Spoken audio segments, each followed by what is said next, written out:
दोस्तों नमस्कार। धमतरिया के कोर्ट के खास एपिसोड अफसरी में आज हमारे बीच 2000 बैच की आईएएस अधिकारी, जिले की संवेदनशील कलेक्टर नम्रता गांधी जी हमारे बीच मौजूद है। आइए हम उनसे खास चर्चा करते हैं और उनके आईएएस से लेकर अब तक के सफर के बारे में जानने का प्रयास करते हैं। सबसे पहले धमतरिया के कोर्ट में आपका स्वागत है। नमस्ते। अपन चर्चा की शुरुआत करते हैं। आपका जो पारिवारिक माहौल रहा है, आप बिजनेस क्लास से रहे हैं और पारिवारिक बिजनेस क्लास के बाद आपने आईएएस का एग्जाम क्लियर किया। आपने पहला अटेम्प्ट में ही क्लियर किया और सेकंड अटेम्प्ट में आपने ऑल ओवर इंडिया में बैचलर प्राप्त किया। इसके बारे में आप दोस्तों बताएंगे कि आपने आईएएस की तैयारी कैसे किया और एक आम युवा वर्ग को कैसे आईएएस की तैयारी करना चाहिए सिविल सर्विसेज की परीक्षा के लिए। मैं जब 9वीं कक्षा में थी तब मुझे सिविल सर्विसेज के बारे में पता चला था और क्योंकि मैं एक बिजनेस फैमिली से हूँ तो सिविल सर्विसेज के बारे में ज़्यादा कुछ जानती नहीं थी, पर ये था कि देश के लिए काम कर सकते हैं और समाज के लिए काम कर सकते थे। इतनी बेसिक जानकारी के साथ शुरुआत हुई थी। और 10th के बाद मैंने आर्ट स्ट्रीम इसीलिए चूज़ किया था क्योंकि उस समय मेरी समझ इतनी थी कि आर्ट स्ट्रीम से इस एग्ज़ाम को ज़्यादा आसानी से क्लियर किया जा सकता है। और 10th स्टैंडर्ड के बाद से ही मैं लगातार क्वेश्चन पेपर्स देखना, जो सिविल सर्विसेज के लिए ज़रूरी होता है कि आप जनरल नॉलेज बढ़ाएं, चीज़ों के बारे में ओपिनियन फॉर्म करें और दोनों पहलू देख के एक सामंजस्य पे आप एक निर्णय पे पहुंच सके, उन सब चीज़ों को एनालाइज करती थी, तैयारी कर रही थी। ग्रेजुएशन समाप्त होने के बाद दिल्ली 1 साल तैयारी करने के बाद 2011-12 में जो पहली एग्ज़ाम थी उसी में सिलेक्शन हो गया था। 600th रैंक आई थी तो वापस दोबारा एग्ज़ाम देने पे 42 रैंक आ गई और यही मेरा सफ़र रहा है। और यूपीएससी की तैयारी जो करना चाहते हैं उनको बहुत ही फोकस्ड तैयारी करनी चाहिए कि क्वेश्चन पेपर क्या पूछा जाता है, पिछले ईयर के क्वेश्चन पेपर्स आप एनालिसिस कर ले। यूपीएससी एक बहुत ही लेवल प्लेइंग फील्ड है, तो वही प्रश्न पूछेगा जिसका उत्तर एक गांव में पढ़ने वाले व्यक्ति को भी आ रहा है और एक शहर में पढ़ने वाले व्यक्ति को भी आ रहा है। बहुत बेसिक चीज़ें पूछते हैं, कॉन्सेप्ट क्लैरिटी होना ज़रूरी होता है, तो उन चीज़ों को ध्यान में रख के अगर तैयारी करते हैं तो क्लियर करने के चांसेस ज़्यादा रहते हैं। बट उसको बोलने के साथ साथ यूपीएससी अगर क्लियर नहीं होता है तो वो दुनिया का अंत नहीं है, वो एक पहलू है ज़िंदगी का और उससे आगे बढ़ना चाहिए। भगवान ने, ईश्वर ने हमारे लिए ज़रूर कुछ बेहतर सोच के रखा है और निराश या मायूस होने की आवश्यकता नहीं होती है, आगे बढ़ना चाहिए लाइफ में। एक सिविल सर्विसेज एग्जाम फाइट करने के लिए कितने घंटे की पढ़ाई करनी चाहिए, क्योंकि आपने बहुत सेकंड अटेम्प्ट में क्लियर किया, कितने घंटे आप पढ़ाई करते थे सिविल सर्विस की परीक्षा की तैयारी के लिए आप? मुझे लगता है सिविल सर्विसेज के एग्जाम में पढ़ाई के घंटे से ज़्यादा ज़रूरी होती है मानसिक और शारीरिक फिटनेस, क्योंकि साल भर से ज़्यादा लंबा ये एग्ज़ाम होता है। तो इसमें ये ज़रूरी होता है कि जो अटेम्प्ट कर रहे हैं वो मानसिक रूप से भी अपने आप को तनाव से मुक्त इतने लंबे समय तक लगातार रख पाए, शारीरिक रूप से भी फिट रह पाए, क्योंकि फिर वरना एग्ज़ाम के पहले बहुत सारे लोग डिप्रेशन में चले जाते हैं या टेंशन एंग्जाइटी में चले जाते हैं। उस चीज़ को काउंटर करना बहुत ज़रूरी होता है। अपने मेडिटेट करना, वॉक्स पे जाना, जो चीज़ आपको इंटरेस्ट करती है वो भी करना ज़रूरी होता है। और पढ़ाई के कितने घंटे ये हर इंसान के लिए अलग अलग होता है, हर इंसान की अपनी ग्रास्पिंग पावर होती है, तो उसके हिसाब से बट हाँ पढ़ाई करनी पड़ती है और रिवीजन सबसे ज़्यादा ज़रूरी होता है। आपने कितने घंटे पढ़ाई करते थे? मैं आपकी बात करूँ, आपने सिविल सर्विस की तैयारी को किया, आपने फर्स्ट अटेम्प्ट में क्लियर किया और सेकंड अटेम्प्ट में आपने ऑल ओवर इंडिया में 42 रैंक लाया, तो आप कैसे तैयारी करते थे? मैं चाहता हूँ हमारे बच्चों को आप बताएं। ऑन एन एवरेज 8 से 10 घंटे तो हर दिन निकालने ही पड़ते हैं पढ़ाई के लिए। और जब आप यूपीएससी की तैयारी कर रहे हैं तब आपके ज़िंदगी के उस साल 2 साल में यूपीएससी के अलावा और कुछ चीज़ नहीं होती है, तो उतने फोकस और उतने डेडिकेशन के साथ आप लक्ष्य के लिए जब मूव करते हैं तभी वो लक्ष्य अचीव हो पाता है। पर उसके साथ साथ जब आपको ब्रेक चाहिए होता है, जो चीज़ें आपको पसंद है, परिवार के लोगों के साथ बात करना, अच्छे दोस्तों से बात करना ताकि वो आपको मार्ग पे बनाए रखने के लिए मोटिवेट करे, ये सब चीज़ें भी ज़रूरी है। आपके जीवन में से कोई पल आया हो, कभी आप निराश हो या ऐसा कोई जो आपके जीवन में यादगार हो कि आपने आईएएस तक का काफ़ी लंबा समय हो गया, आप 2013 से आज लगातार 11 साल से सर्विस दे रहे, छत्तीसगढ़ के लोग आपकी सेवाएं मिल रही है, जीवन में ऐसा कोई क्षण आया जिसमें आप बहुत खुश हुए, काफ़ी निराश हुए, ऐसा कोई क्षण आप हमारे बच्चों को बताया? मेरी ज़िंदगी में ऐसा एक क्षण आया था जब मैं कॉलेज में थी और बहुत ज़्यादा निराशा में चली गई थी। और निराशा से उभरने के लिए जो परिवार का साथ होता है वो मुझे लगता है बहुत ही क्रूशल होता है।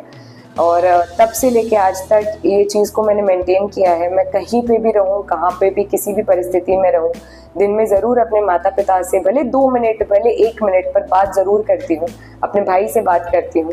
वो मुझे लगता है बहुत ग्राउंडेड रखता है इंसान को, और एक हमेशा स्कोप देता है कि कुछ भी हो जाएगा तो आपके पास एक फॉल बैक ऑप्शन है, जो आप जैसे हो, जिस परिस्थिति में हो, आपको एक्सेप्ट करेंगे।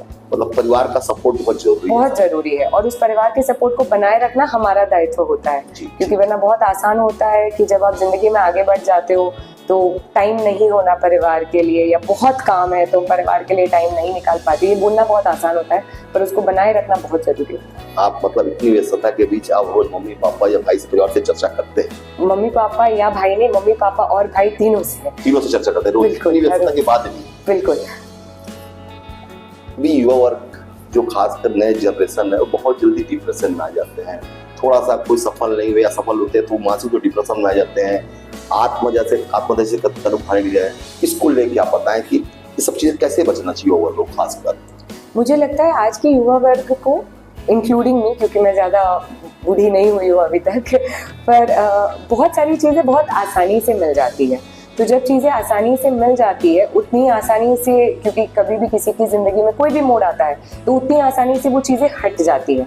तो वो पेशेंस नहीं रहता है, कि सब्र नहीं रहता, कि कोई चीज़ अगर अभी नाकामयाबी आई है, थोड़ा सा सब्र अगर हम जिंदगी में बना के रखें तो हर ऊंचाई के बाद नीचाई और हर नीचे जाने के बाद ऊंचाई आती है। यही जीवन का क्रम है। ये चीज़ अगर हम समझ जाए तो उस परिस्थिति में जहाँ जीवन में हम लो फील करते हैं, हमको ये पता रहेगा कि ये इसका अंत होना है, हम वापस खुश फील करेंगे, कुछ ऐसी चीज़ आएगी जो हम वापस जिंदगी में हैप्पी होंगे। और इसमें अगेन परिवार का रोल बहुत इम्पोर्टेंट है। एक माँ के रूप में आज जब मेरे खुद के बच्चे हैं, मैं हमेशा ये कोशिश करती हूँ कि हम उनको सब चीज़ दे ना दें, उनको किसी चीज़ की कमी महसूस होने दें। जब उनको चीज़ की कमी महसूस होती है और उसके बाद उनको वो चीज़ मिलती है तो उसकी वैल्यू होती है, और उनको सब्र करना भी आता है कि हमको किसी चीज़ के लिए वेट करना पड़ता है। तो ये लाइफ स्किल है, अगर हम बचपन से हमारे बच्चों को सिखा लेते हैं, और अभी जो बच्चे टीनेज में, उनको ये समझाते रहे, उनसे बात करते रहे। सबसे ज़रूरी है, आज शायद माँ बाप भी बहुत ज़्यादा व्यस्त हो गए हैं, तो अगर हम हमारे मोबाइल्स को छोड़ के, क्योंकि हमारी व्यस्तता ज़्यादातर हमारे मोबाइल में रहती है, उसको छोड़ के अगर हम हमारे बच्चों के लिए, हमारे परिवार के लिए समय निकाल दें तो इस तनाव भरी परिस्थिति से उबर सकते हैं। नशे को लेकर, नशा बहुत तेज है हर समाज में, इसे कोई समाज अछूता नहीं है। खास करके जो बच्चे, पढ़ने वाले बच्चे, वो विभिन्न प्रकार के नशा कर रहे हैं, उसको लेके कैसे बचाना चाहिए बच्चों को, कैसे इनको दूर किया जाए बच्चों को, इसके बारे में मुझे जो नशे के बारे में समझ में आता है, मुझे लगता है नशा अकेलेपन से आता है। जब इंसान अकेला महसूस करता है, या ये महसूस करता है कि मुझे कोई समझ नहीं रहा है, या मैं अपनी बात किसी को बता नहीं पा रहा हूँ, तब वो विभिन्न प्रकार के नशों की तरफ मुड़ता है। अगर हम सामाजिक माहौल ऐसा बनाए कि एक दूसरे के साथ हम बात करते रहे अरस परस में, माँ बाप होने के नाते अगर हम ये समझे कि एक उम्र के बाद बच्चों में वो शारीरिक मानसिक बदलाव आते हैं, उस स्टेज में हमको उनका दोस्त बनना है, थोड़ा सा स्पेस देना है, बहुत ज़्यादा स्पेस भी नहीं देना है, बच्चों को थोड़ी सी प्राइवेसी देनी है, बट उसके बाद उनसे बात करते रहना है। अपने फेलियर के एक्सपीरियंसेस उनके साथ शेयर करने चाहिए कि जब आपने ज़िंदगी में गलती की है या आपने ज़िंदगी में कोई गलत कदम उठाया है, उसको उनके साथ जब शेयर करते हैं, और कोई जजमेंट नहीं पास करते कि बेटा तुम जो चीज़ कर रहे हो ये तो सब करते हैं या सबको ये महसूस होता है, तो जजमेंट ना पास करके बस अपनी बातें उनके साथ शेयर करने से एक रिश्ता बनता है, ब्रिज बनता है। और अगर हम देखते हैं कि हमारा बच्चा किसी ऐसे नशे की तरफ जा रहा है, तो समय रहते उसको नहीं छुपा के उसके बारे में खुल के बात करना, हेल्प मांगना, जहाँ से भी आप हेल्प मांग सकते हैं वहाँ से हेल्प मांगना, बच्चा जिसके साथ कंफर्टेबल है उसके साथ उस चीज़ को शेयर करना, ये हमारी जिम्मेदारी बनती है। और बच्चों के लिए इजी है नशा करना, वो क्षण भर के लिए आपको वो चीज़ बुला देगी या क्षण भर के लिए वो आपको स्ट्रेस फ्री कर देगा, बट अंत में ज़िंदगी आपकी है और एक ही ज़िंदगी मिलती है, तो उसको गंवाना नहीं है। उतार चढ़ाव आते रहते हैं, सबकी ज़िंदगी में आते हैं, आपकी ज़िंदगी में शायद बहुत ही अहम पड़ाव पे आएंगे, पर अगर आप शेयर करेंगे तो लोग समझेंगे। तो शिक्षा, पिछले कुछ सालों में शिक्षा को लेकर बना है, शिक्षा के साथ संस्कार खत्म होते जा रहे हैं। शिक्षा बहुत जरूरी है, लेकिन शिक्षा के साथ संस्कार का बहुत जरूरी है। इसको लेकर आप क्या मानते हैं? शिक्षा संस्कार का कितना महत्व है जीवन में? मुझे लगता है जो हमारी परंपरा रही है पाठशालाओं की, गुरुशालाओं की, वो बहुत अहम थी। और अगर हम उसको हमारी शिक्षा पद्धति में वापस ले आ पा सकते हैं तो शिक्षा के साथ दीक्षा जो बोलते हैं वो वास्तव में हम अचीव कर पाएंगे। और सिर्फ किताबी शिक्षा का कोई मोल नहीं होता है जब तक हम उसको शिक्षा को पचा ना पाए। तो बहुत ज़रूरी होता है कि हम संस्कार दे पाए, और संस्कार देने में टीचर्स का जितना रोल है उससे ज़्यादा समाज का रोल है। तो समाज को ये दायित्व अपनाना पड़ेगा। शिक्षा और संस्कार दोनों बराबर है कि नहीं, कि शिक्षा से ज्यादा संस्कार जरूरी है? संस्कार ज्यादा जरूरी है, शिक्षा से ज्यादा। बिल्कुल। काफी मैंने अपने काफी आईएएस के साथ, अधिकारियों के साथ काम करने, आप में भिन्नता देखा।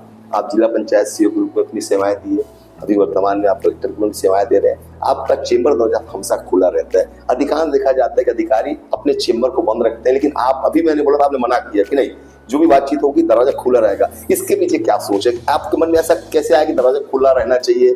इसके पीछे क्या सोच है आपकी? शायद आदर्शवाद है, पर मुझे लगता है कि जब हम किसी भी पद पे बैठते हैं, और ये हमेशा से ही मेरी प्रथा रही है कि दरवाज़ा खुला रहना चाहिए। दरवाज़ा खुला होने से एक फ्रेशनेस फील होती है जी। और जो बाहर वाला आदमी है, जो हम बोलते हैं कि एक बॉडी लैंग्वेज से सामने वाले को समझ में आता है कि आप रिसेप्टिव है या नहीं है।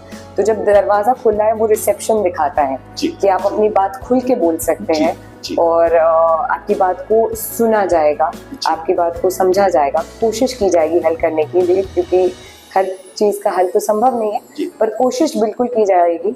तो ये जो एक फीलिंग है, वो मुझे लगता है कि जब मैं किसी का दरवाज़ा खुला देखती हूँ तो मुझे ये फीलिंग आती है। जब मैं कार में भी चलती हूँ और खिड़की खुली रहती है तो मुझे ये फीलिंग आती है कि बाहर की चीज़ अंदर आ पा रही है। और यही एहसास शायद मैं जिनके लिए काम करती हूँ और जिनके साथ काम करती हूँ, उनको मैं ये एहसास देना चाहती हूँ। ये कैसे मन में आया? ये विचार आपके मन में किसी परिवार के लोगों ने बोला कि आपका स्व विचार है कि ऐसा करना चाहिए? I don't know. मैं जिस दिन ऑफिस में पहली बार बैठी होंगी एज SDM या असिस्टेंट कलेक्टर में तो नहीं कर, एज SDM, तो जब वो कमरा बंद था मुझे बहुत घुटन सा फील हो रहा था। मुझे लग रहा था मैं बहुत अकेली हूँ, और बस वो कमरा सिर्फ खुला रखने से मुझे ये लग रहा था कि बहुत अच्छा है। तो वो फीलिंग वहाँ से शुरू होकर स्ट्रॉन्ग होते गई, और आई थिंक वो पर्सनल, मेरे को जो पर्सनली फील हुआ कि एक बंद कमरा, एक बंद मेंटालिटी को डिनोट, मुझे ऐसा लगा। तो आई थिंक मैंने बस उस चीज़ को एड्रेस किया, मेरी पर्सनल फीलिंग को मैंने एड्रेस किया, और बाकी धमतरी के विकास को लेकर भी आप काफी संवेदनशील है। स्वच्छता को लेके अभी वाटर लेवल जो डाउन हो रहा है उसको लेके भी आपका एक जन जागरण अभियान चलाया जा रहा है, उसको लेके थोड़ा सा बताएंगे इसके पीछे क्या है, कैसे होगा? क्योंकि लगातार धमतरी का पहले वाटर लेवल 10-15 फीट में पानी था, 70-80 फीट में पानी नहीं है। इसको लेके आपका जो प्रयास है काफी अच्छा चल रहा है, इसको लेके थोड़ा सा। धमतरी में 2021 की अगर आप रिपोर्ट देखेंगे तो धमतरी और कुरुद दोनों ब्लॉक क्रिटिकल में थे नेशनल ग्राउंड वाटर बोर्ड की रिपोर्ट के अनुसार, और 23-24 का अगर आप रिपोर्ट देखेंगे तो धमतरी और कुरुद ब्लॉक सेमी क्रिटिकल में आए हैं। मतलब पिछले 2-3 सालों के जो प्रयास हुए हैं प्रशासनिक रूप से, उसमें सुधार आया है, पर सुधार के साथ साथ हमारा वातावरण और दूषित होता गया है। वातावरण दूषित होने का नतीजा ये हुआ है कि हमारा जो एवरेज रेनफॉल है वो भी कम हुआ है, और एवरेज रेनफॉल खंड खंड में बट गया है। जो एक लड़ी लगती थी बारिश की वो अब नहीं लग रही है। हमारे बांध पिछले साल की बारिश कम होने की वजह से सूख गए हैं। हमने आमदी और 2-3 ऐसी ग्राम पंचायतें देखी है जहाँ पे गर्मी के मौसम में खड़ी फसल में जमीन धसक गई है, जो चीज़ हम पहाड़ी क्षेत्र में सुनते हैं और यहाँ पे उसका होने का कोई अर्थ नहीं है। तो इन सब का जब साइंटिफिक रीजन हम देखते हैं वो ये है कि हमारा ग्राउंड वाटर लेवल लगातार गिर रहा है। ग्राउंड वाटर लेवल इसीलिए लगातार गिर रहा है, धमतरी को धना धमतरी बोलते हैं, मैं भी उसको बहुत ही प्राउडली धना धमतरी बोलती हूँ, बट जो हमारा डबल इरिगेशन है उस डबल इरिगेशन का मिसयूज करके हम समर में पैडी लगाते हैं। समर में पैडी लगाने से एक तो ग्रीष्म काल में धान लगाने के लिए वो किस्म है ही नहीं, उसमें बहुत ज्यादा पानी का दोहन होता है। उससे साथ साथ खरीफ के बाद जब आप रबी में भी धान लगाते हैं तो धरती बंजर होते जाती है, क्योंकि सेम न्यूट्रिएंट धरती से बार बार निकाले जा रहे हैं, धरती को सींचा नहीं जा रहा है, तो क्रॉप रोटेशन नहीं हो पा रहा है। जबकि आप उसी की जगह अगर दलहन तिलहन लगाते हैं तो कम लागत में ज्यादा आय भी होती है, धरती रिचार्ज हो जाती है। जैसे एग्जाम के बाद हमको ब्रेक चाहिए, ऑफिस से घर जाने के बाद हमको ब्रेक चाहिए, धरती को भी ब्रेक चाहिए। तो धरती को वो ब्रेक देना जरूरी है। उसके साथ साथ जो पानी का हम बहुत ज्यादा दोहन करते हैं, पर्यावरण को दूषित करने वाला काम करते हैं, लाइट पंखा चालू रखते हैं, ये ओवरऑल पूरे विश्व में स्थिति गंभीर होती दिख रही है। और मेरा ये मानना है कि जहाँ जहाँ डबल इरिगेशन का मिसयूज हुआ है, चाहे वो पंजाब हो, हरियाणा हो, बगल में महाराष्ट्र हो, वहाँ पे किसानों ने इसकी बहुत भारी कीमत चुकाई है। मैं चाहती हूँ कि किसान समय रहते इस बात को समझ के अपना ले, गर्मी में बिल्कुल फसल लगाए, दलहन तिलहन लगाए, उसका अच्छे से लाभ ले, पर धान लगा के खुद अपना नुकसान ना करे।